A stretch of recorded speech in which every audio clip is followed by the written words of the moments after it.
What is surrounding me on my sides and my back have me very excited and anticipating the day coming for harvesting sweet potatoes. We're not there yet, but it's coming. We did an update on the sweet potatoes 2.5 weeks ago, but we've had a lot of rain since then, so we thought we'd come out and just give you a brief look at what it looks like now. The miniature sunflowers didn't grow that much in height, but here you'll see what everything looked like 2.5 weeks earlier. And now we'll head up to the porch, which is where we had started our sweet potato update. I came outside this evening to do a little bit of work, and I told Dorothy I'm going to go ahead and do a little sweet potato update. They're not ready to harvest yet, but they are beautiful plants, and I just want to share them with you. But yeah, they have climbed up, and they'd be higher yet if I would have had places for them to go.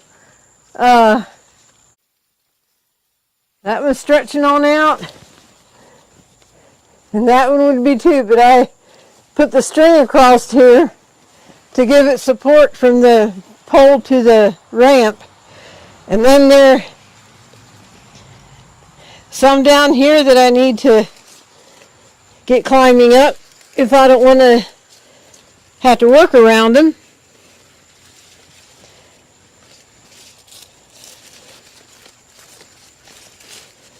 I like to be able to see where my footing is and not have snakes surprise me. By the way, these containers here only have 2 sweet potato slips in, so all of this is just out of 2 slips in each container. So it'll be interesting to see what the harvest brings. I'll step over here and you can see behind me then the plants on down that way too. We have some lizards around here, but normally we don't have snakes. Although several weeks ago there was a big black snake on our ramp, which was too close, so we relocated him. The side over there, I keep the plants up better than I did back here, because on the other side is where I walk a lot to do the watering.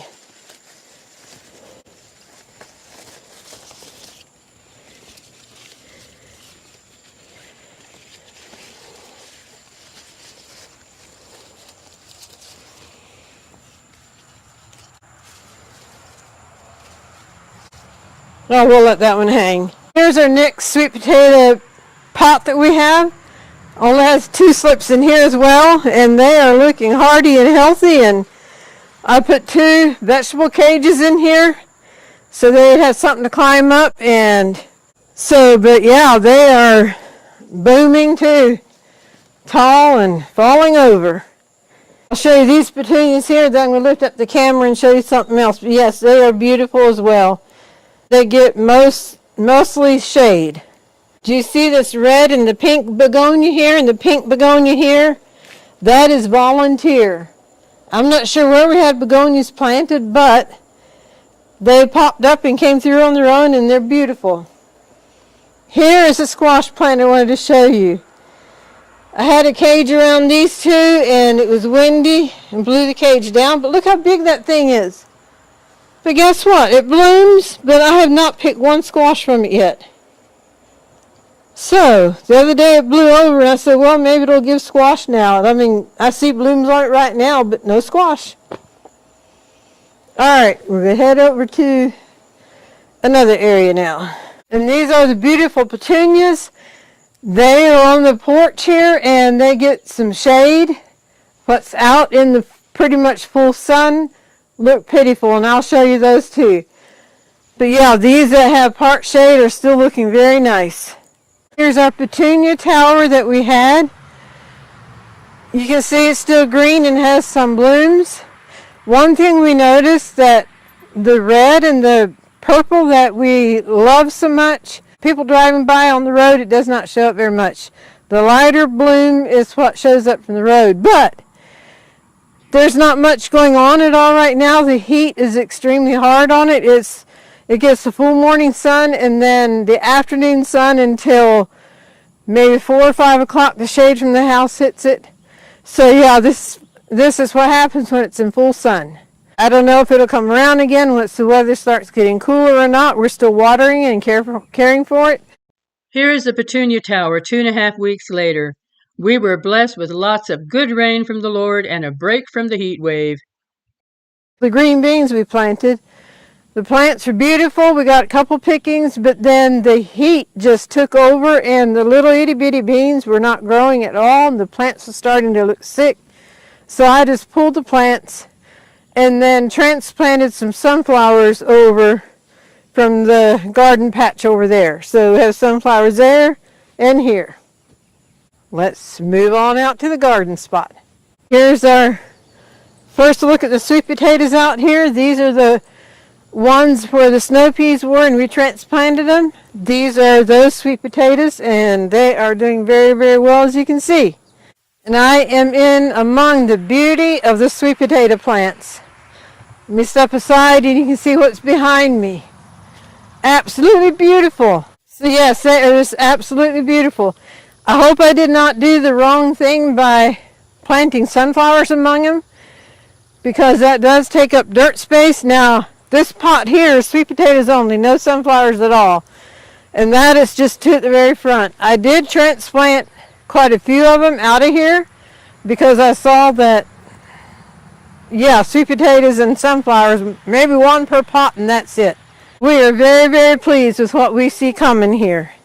And I just want to dig in the dirt and take a sneak peek to see what's down underground, but I don't know. Do you think I should or should I not? Let me come and give you a close look at some of the flowers. Here's a pot of marigold. I did have 2 yellow petunias in the front, but there again the sun was just so hard on them and they look just as bad, if not worse, than the ones at the house did. So I pulled those and let the marigold have the complete pot. And there's a strawberry tower. This fall I have to cut back the strawberries. I have to Google, see how to care for them to keep them over winter. And then some more sweet potatoes behind me. Here we have the back side of the sweet potatoes. The sunflowers out here were getting heavy and starting to fall over on the sweet potatoes, so I did not want to pull them because I didn't want them to mess up where the potatoes are growing. But I did cut them off and just pitched them then. I figured our food is more important than the flowers. Flowers here. I'm going to try to remember to come out in the morning to see if they open up during the day and then close at night. These are from the sweet potato plants. Okay, here's another cluster of flowers. So here the flowers are opened up. There's a pollinator in there. There's a pollinator in there. I assume he's going to come out after a while. But that's how the sweet potato blooms look in the morning. And you saw how they were closed in the evening then. See them moving around some. Usually they're not in there that long. There it is.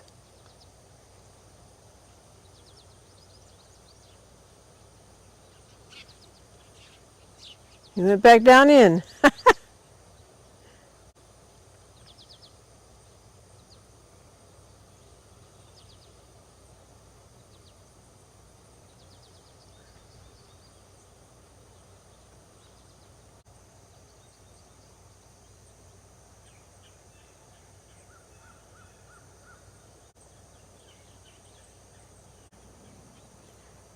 Usually they're in and out, buzzing from bloom to bloom.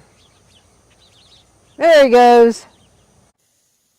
Usually when I come out to water things and fill up the reservoirs from the self-wicking, I do it most times in the evening and before dark. But it's been a couple times that it got dark out here on me, and I bring a flashlight, and living by a busy highway, if I'd see a car coming, I could just put the hose down into the PVC pipe and cut the flashlight off. And it was doing the job of filling the reservoir while I was standing in the dark and the traffic going by. And then when the traffic was by, I could cut my flashlight on again. Yeah, as I said, I am anxious to have harvest time come and see what we get this year. This spring, when we were talking garden, we had decided that sweet potatoes is what we're going to focus on. And then we ordered the strawberries.